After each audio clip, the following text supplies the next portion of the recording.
ကျွန်တော်ဖတ်ဘူးတဲ့စာသားလေးတစ်ခုရှိတယ်အဲ့ဒါပါလဲဆိုတော့မုံတိုင်းအတိုက်ခံရလို့ရှိရင်တဲ့ကိုကဘာဖြစ်ရမလဲဆိုတော့ကြောက်စူးဖြစ်ရမယ်တဲ့တင်မောတစင်းကပင်လယ်ထဲမှာသမုဒ္ဒရာထဲမှာ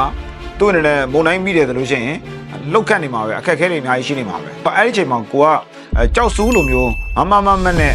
တီတီငင်ငင်ဖြစ်အောင်ဆက်ပြီးတော့ထိန်းသိမ်းပေးနိုင်မှုလို့အဲ့တော့ကိုယ့်ရဲ့လုပ်ငန်းအတွက်ကြောက်စူးကဘယ်သူဖြစ်ရမှာလဲဆိုတော့ကိုဖြစ်ရမယ်အဲ့ကြောက်စူးကဘာလဲဆိုတော့ကိုယ့်ရဲ့လုပ်ငန်းကိုဘယ်လိုရောက်အောင်သွားမလဲဆိုတော့ခိုင်မာတဲ့ယုံမှတ်သက်ဝင်မှုဖြစ်တယ်ကိုယ်တိုင်ကအဲ့ဒီယုံကြည်မှုကိုလက်လျှော့လိုက်ပြီဆိုလို့ရှိရင် team တစ်ခုလုံးကလည်းစိတ်အားငယ်သွားလိမ့်မယ် team တစ်ခုလုံးလမ်းပြောက်သွားလိမ့်မယ်အဲ့တော့ကျွန်တော်လက်ရှိမှာအောင်မြင်နေပြီးတော့လက်ရှိမှာအချိန်တိုင်းတာတစ်ခုလောက်ထိလှုပ်ထားပြီးတော့အတိုင်းတာတစ်ခုအဆင်ပြေနေပြီးတော့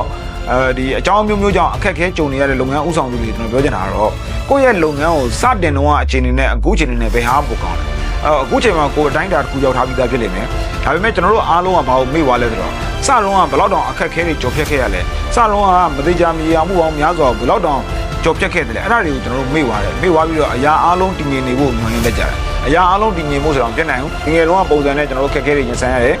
နည်းနည်းကြီးလာတော့လည်းကြီးလာတဲ့အရာအခက်အခဲတွေရှိတယ်အခုလည်းအဲ့ဒီတိုင်းဆက်ပြီးရှိနေတယ်အနာဂတ်မှာလည်းဆက်ပြီးရှိနေတယ်ကျွန်တော်ဘာလို့ရမလဲစိတ်ကိုတည်ငြိမ်ထားဖို့လိုတယ်အဲ့တော့ပြီးလို့ရှိရင်ကိုယ့်အနေနဲ့ဘာတွေဆက်လုပ်မလဲဆိုတဲ့အစီအစဉ်တွေတခြားဆွဲဖို့လိုတယ်ကိုယ့်ရဲ့ team ကိုကိုယ့်ရဲ့နောက်ကိုယုံကြည်နဲ့လိုက်ဖို့အတွက်ကိုကျွန်တော်တို့ဆက်ပြီးတော့ဥဆောင်မှုပေးဖို့လိုပါတယ်ကျေးဇူးအများကြီးတင်ပါတယ်